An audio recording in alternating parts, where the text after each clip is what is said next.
All right. Where are we? We are here. Cool. Give everybody just a second. Fire it up.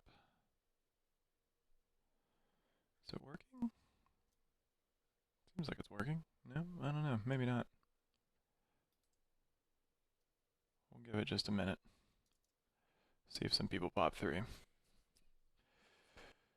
Yeah, I was scheduling these the other day, and they all seemed fine. Now it's like, who knows? Some kind of lag. Let me fix that.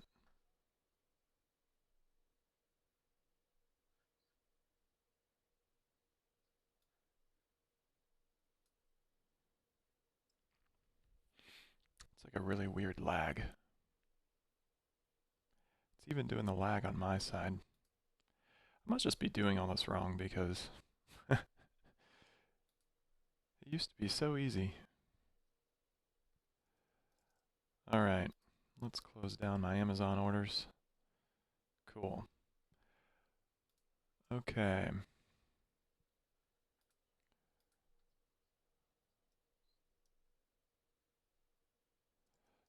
Seems like it's working. Seems like I might just be running solo right now, which is what's throwing me off a bit. I'll wait like 20 seconds.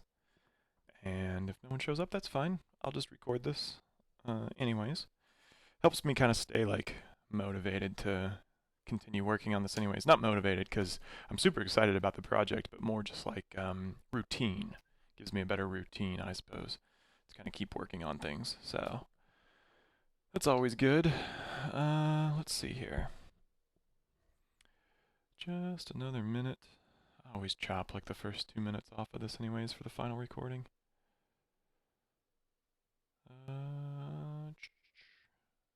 Alright, well, we hit 2:30. Let's keep going.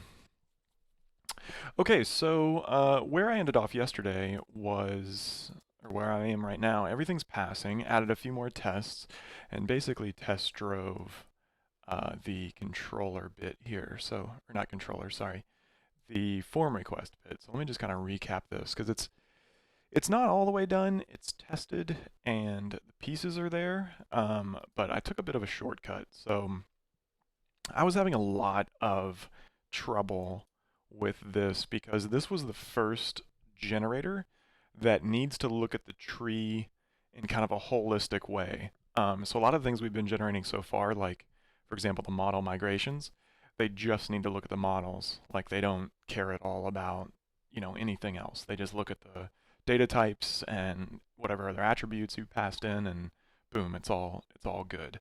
But these, and as we'll see today, the controller, these generators actually need to take like a holistic look. So the form request generator was the first thing, and the query statements will be another thing that actually need to look at kind of the whole picture. So let me kind of just bring up the README example and show you what I'm talking about. So this validate needs the context of whatever I'm within, and if this context matches a model, for example, then it's going to use these to intelligently build information. So right here, I'm technically referencing something like post title in PHP. I use a dot notation in YAML, but you get the idea. So technically, these are post.title and post.content.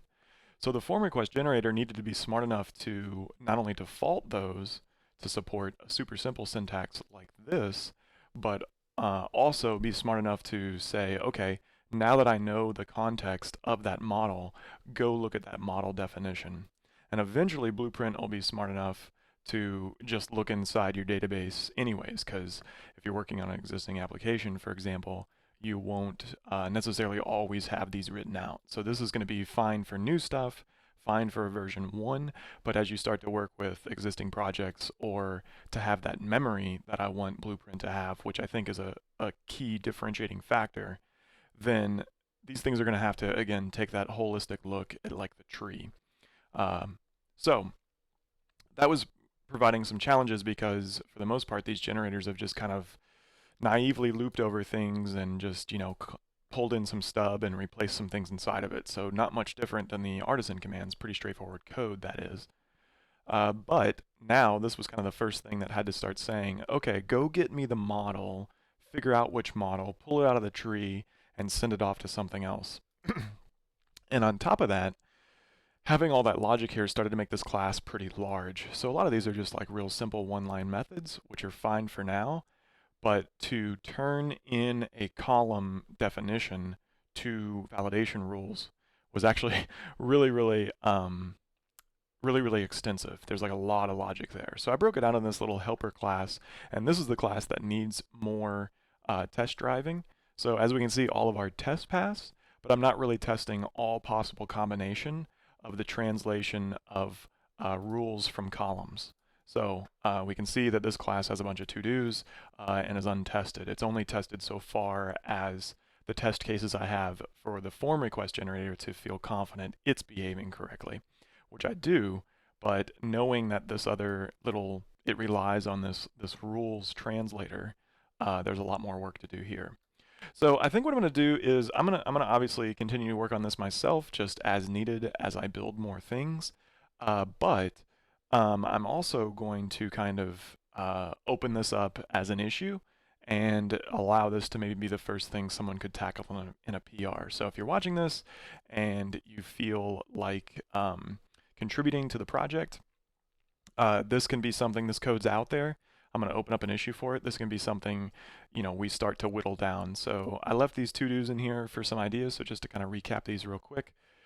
Basically, at this point, you have a column. You have a lot of pieces of information. So for example, its name. You can possibly infer from the name that it's a relationship of some kind. You definitely have the data type, the attributes, and the modifiers. So I've kind of put in parentheses here, all these things. But for example, there's all sorts of names of columns out there that we can be pretty smart to say, okay, well, if you're an email, then you should get the email address validation rule. Or if you're a date, you should get, or a timestamp, you should get like a date time validation rule. So all sorts of things like that can be put in here. If you have an attribute of a certain length or precision, or you have to be kind of an enum value, we can put that stuff as well. So if you have these attributes, for example, if you're a string or a char and you have an attribute, then we know that that's the length. So we're going to say max whatever. We could say for enums, we could do something like, real simply here, we could say like, this might not work, I'm not going to commit this, but just for an example, I could say set, just to spike on this, I could say in, and kind of implode these with a comma, because we would know that the attributes that you passed in were all the potential values of that enumber set, and therefore whatever form you're submitting for that field should not only be required, but it should be a value that's in that particular set. So pretty interesting stuff there, and we can even get fancier and make this like a rule. What do they call that? Rule.in, I think, and pass it the actual array. So there's a lot of different things that we could end up doing there. So again, not going to commit this, but if anybody wants to tackle this, even just in a piecemeal way, whatever you want to do, like just common names, I'll PR and merge that PR in there. So if not, I'll work on this next week. But that would be a helpful thing for me, for anybody that's been following along and wants to try to tackle these. It's a pretty simple, just translation array, or just a bunch of if statements can be broken out into, private methods. So you could do something like this. Rules for name, or for name, and pass it in, the column name, and maybe this returns some additional rules, or it returns nothing. So it'd be very simple to kind of piecemeal these very quick if you want to help contribute. Nice entryway to contribute to this new open source project. So, okay, with that, again, all this is committed. Let's make sure all my tests are still passing, didn't break anything. And let's get reset -- hard. I don't want to commit any of those changes. And this is where I was getting ready to start. So let's go back to this controller stub. I have this class, and I want to put out some methods. So this is my dummy stub for a controller. We're going to work on this today. And now we have this dummy stub for methods. And so what I'm going to do here is I think I'll support a very basic doc block of this in the method stub, and these will get replaced with some kind of like dummy, name. So, or dummy method. How about that? Method. Let's do that. Dummy method. There we go. Cool. And this will be the body. Body. Or, well, we don't need that. That's fine. Cool. And let's take the rest of these out. And I do want that closing separation line break. That's good. Okay, so here's our dummy controller class. It's got nothing in it but methods. These methods are going to get replaced by this dummy stub, which will be replaced by the name. It's always going to have a request object injected. This can get replaced with the, I guess, special object as well, and then the body will get put in here with all the statements. So I think that today's goal is going to be to generate a controller with the appropriate class namespace, name, and its methods with just empty bodies today. I think that'll be a win. And then from there, I'll figure out how to generate these like validation statements and all these other things that we're doing. So, but I think for today, the stopping point, the goal is going to be to get that far.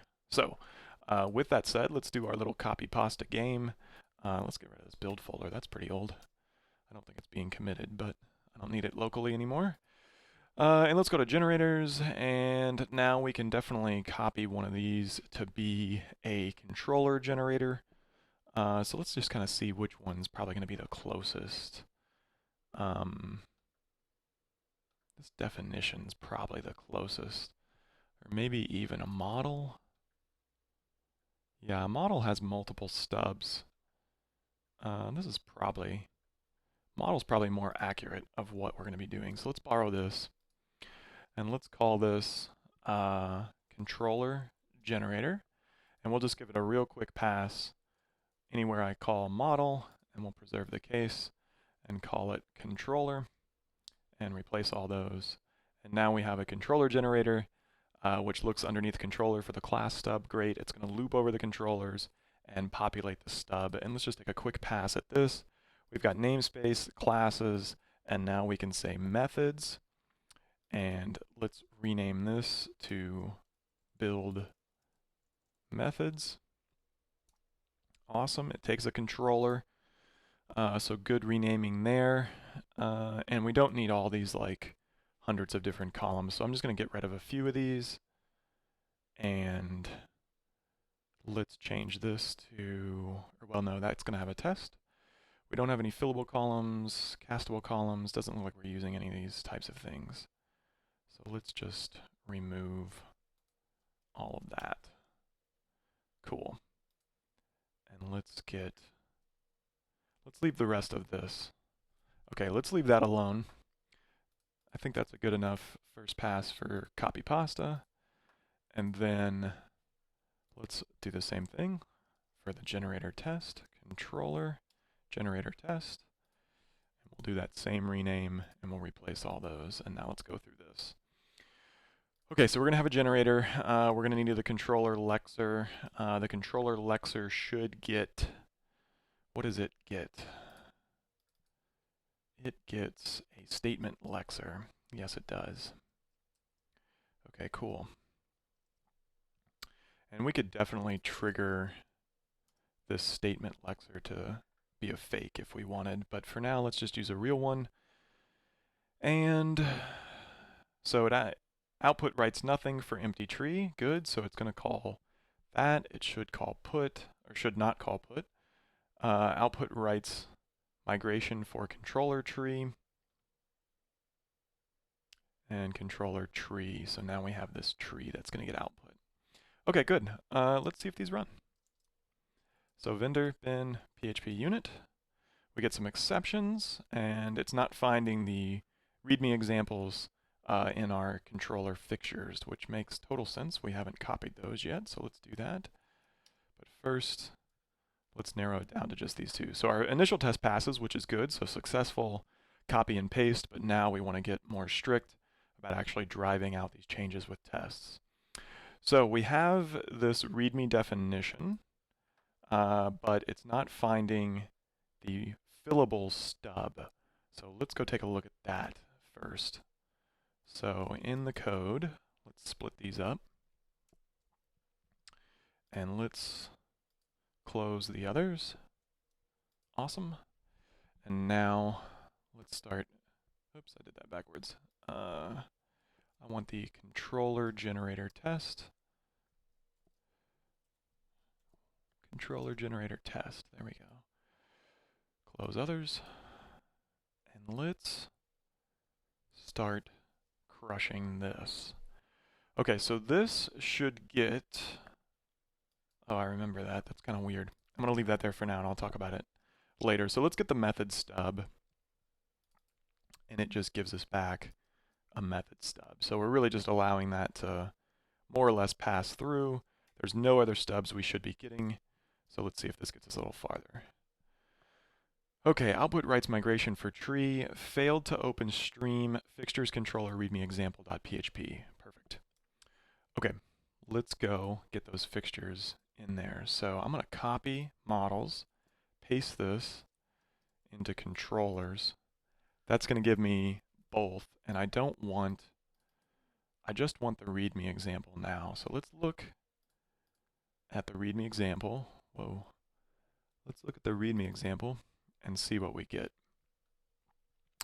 We get a post controller for index and store. All right, fair enough. So that should be the readme example. And let's just do maybe like a controllers only example. This would be pretty good. And so let's do that. Let's change this to controllers only. So I want to work with these two. Whoa, don't do that. Let's change that again and uncheck these references.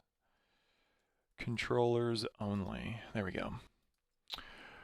Okay, and now we need to build these to be like what they would really look like. So this should generate, the readme example should generate a post controller of just these two things, right? Yes.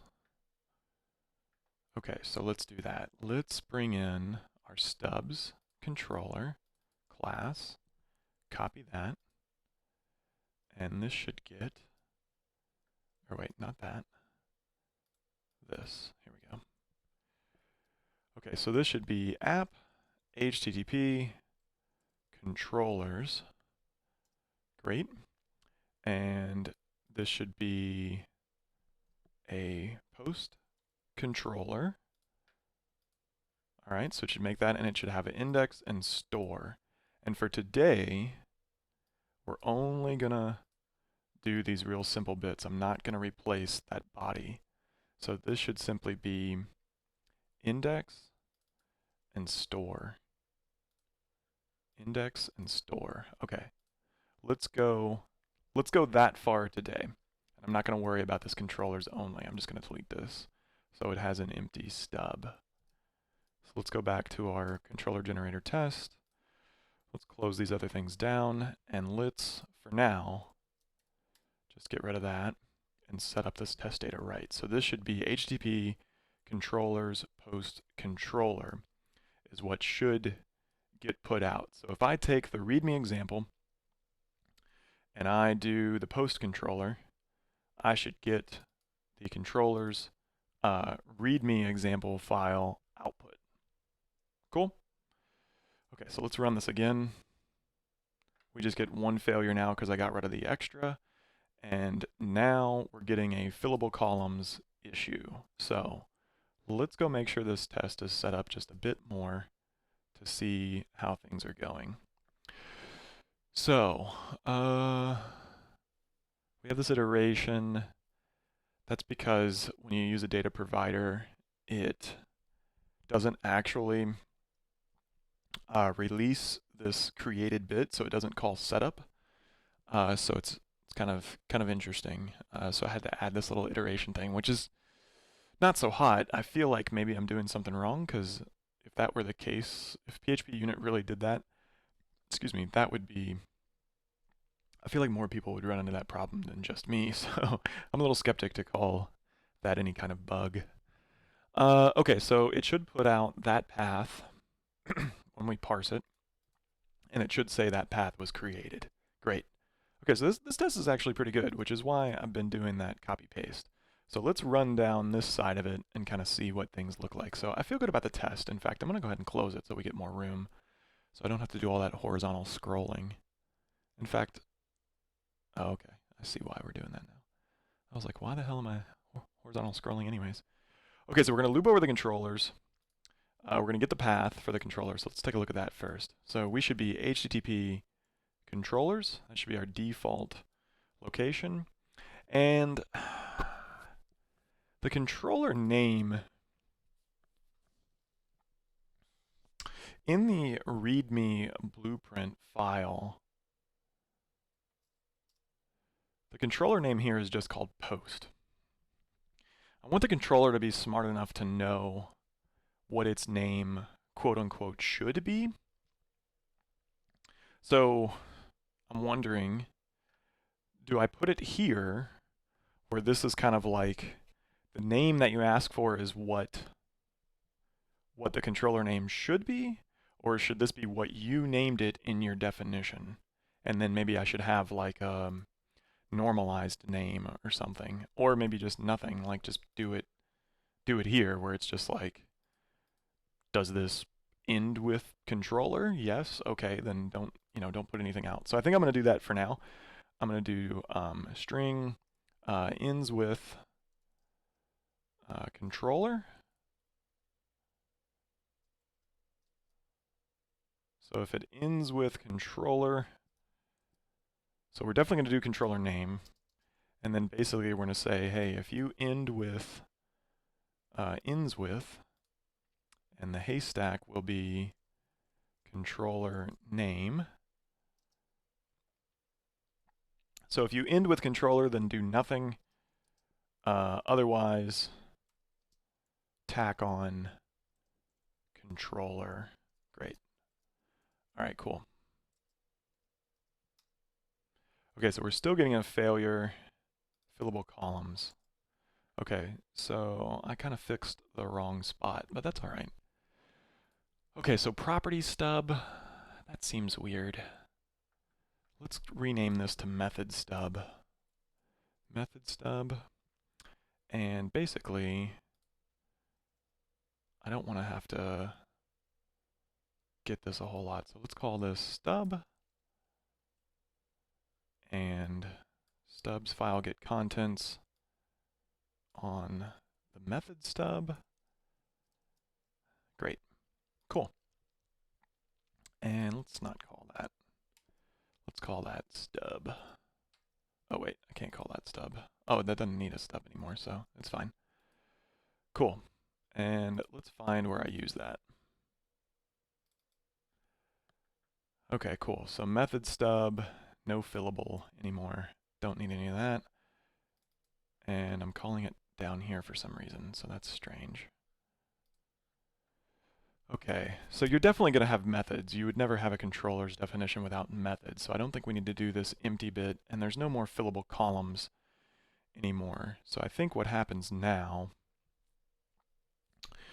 is when we go to build the method, what I probably want is template equals to this method, whoops,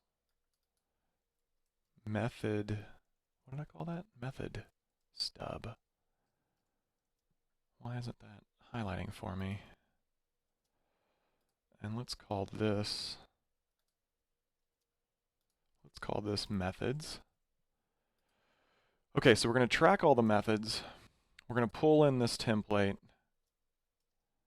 Methods is nothing. And then we're going to loop over each of the methods and then kind of populate its stub. So we're basically going to say controller methods as, did we store these by name? I forgot. Add method, yes we did.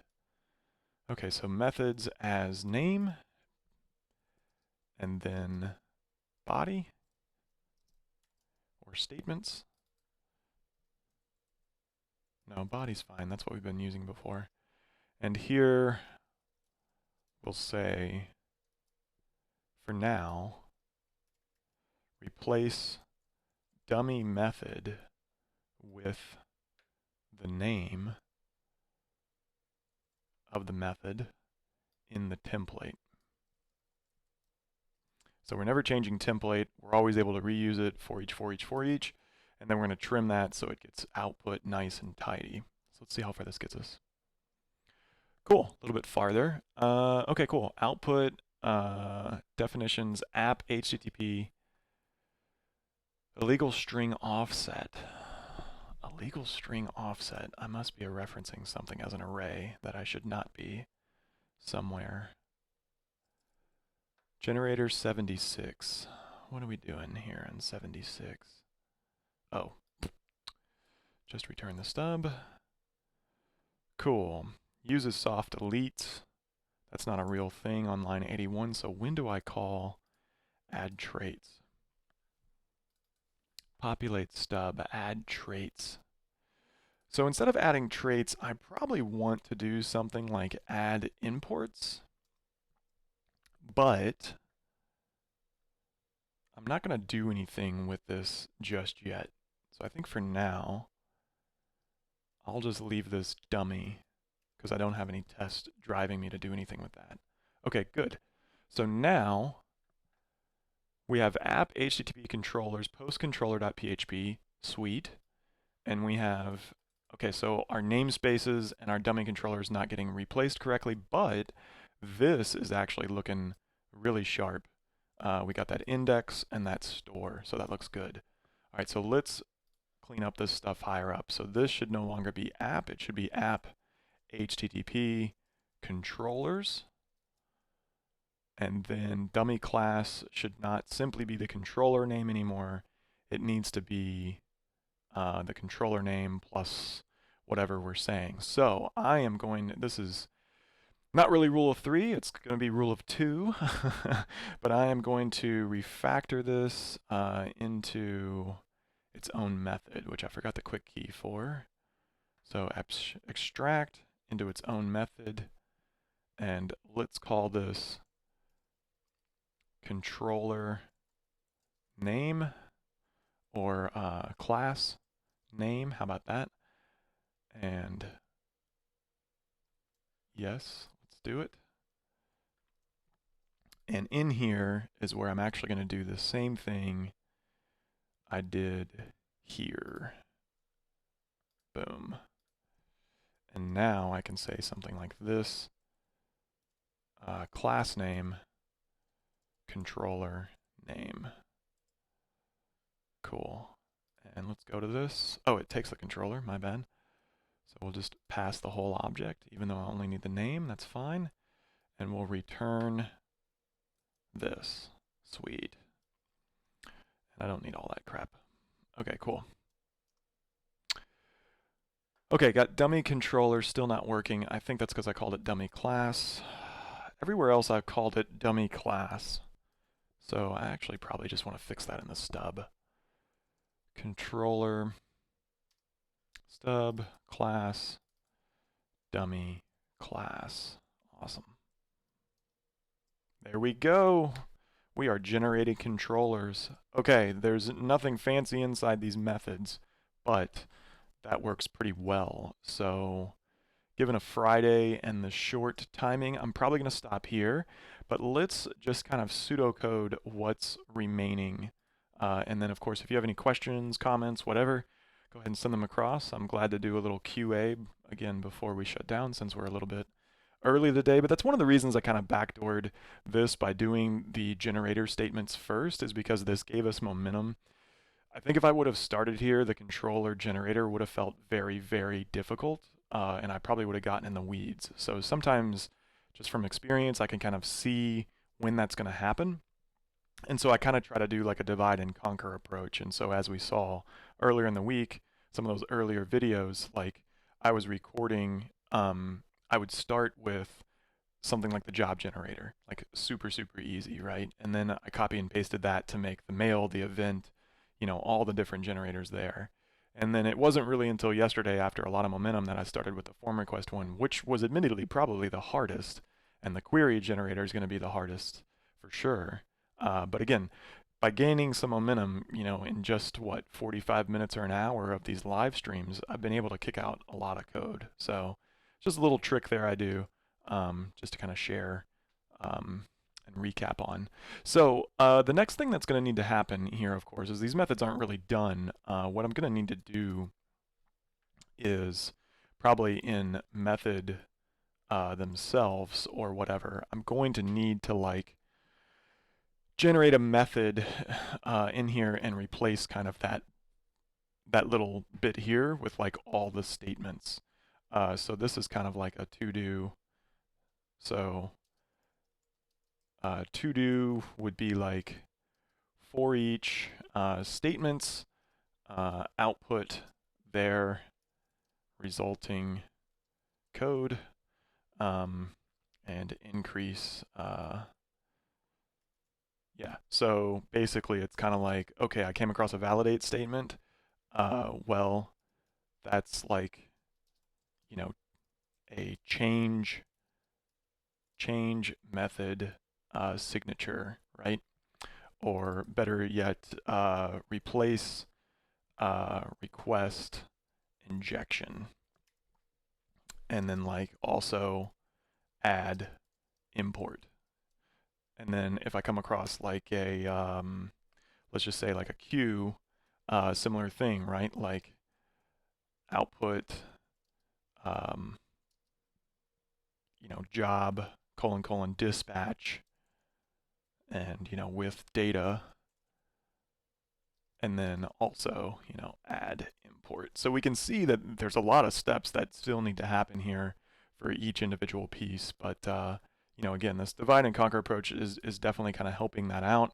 And ultimately, this is really the last piece. Like once this is done, I think I'm very, very close to a V1. I'll probably want to do some refactoring and so forth, but I mean, it's very, very close and pretty impressive. So even this right here already generates more than any of the artisan commands, and probably more depth than any of the packages that I've used before, especially off such a really simple definition. Again, you have to remember this definition is not only simple, but it's also reusable. Like I can definitely see a kind of a tangent here, just getting excited, but I can definitely see like an open source or gists being shared out there of like, oh, you want to make a to-do list? Like, here's the blueprint file for that, right? Like, and it has everything. It has all these models, and it allows you to completely own that code. Because honestly, like, again, just kind of going on this tangent for a second. It's a Friday, so bear with me. Like, packages, I definitely agree with, but I disagree with packages when they start to become functional pieces of like a customized application. So I'm totally cool with like packages that do translation or integrate with APIs, like obviously these library type packages, but packages that add like core behavior of your application or core components to your application, I think tend to, if nothing else, decay over time more rapidly, and they're more prone to becoming tech debt, is what I'm saying. Instead, that piece of that type of package should probably be assimilated into your project because it's, a core model or a core controller. Like, so, again, without kind of a blanket statement, I would be leery of packages that added models and controllers to your application. Because again, those are probably such core things that it would be better to just have those integrated anyways. So again, as a total tangent, Blueprint also allows you to do things like that. But again, if nothing else, this is a very rich syntax that's shareable, whereas, things like the Laracast generators, not picking on those or anything, but just as a ready example of something I've used and I think projects use and is a great tool. It's command line only. It's a very dense syntax. unless you're copying and pasting those commands somewhere else, like it's not that shareable, and it's also limited. Like you're not generating controllers off of those. So again, just to kind of get excited about Blueprint for a second. So with that, we'll shut things down for today. We'll see if there's any comments. Nope, looks good. Pretty quiet today. It's a Friday. So again, all the more reason to end things early, but I'm going to commit this up and open that issue. So if anybody wants to help with this rules translator, I've kind of had the basics to make the test that I have pass. I'll leave it open for the weekend and probably revisit it in a live stream next week if nobody opens a PR. So no pressure. But again, if you've been enjoying these videos, you're watching this, and you want to take a half hour and maybe try to tackle some common names and build like a little private method that merges in rules for things like email fields or date fields or whatever, awesome. That'd be cool. So otherwise, thanks for watching. Have a good weekend, everybody, and we'll do another one Monday. See y'all.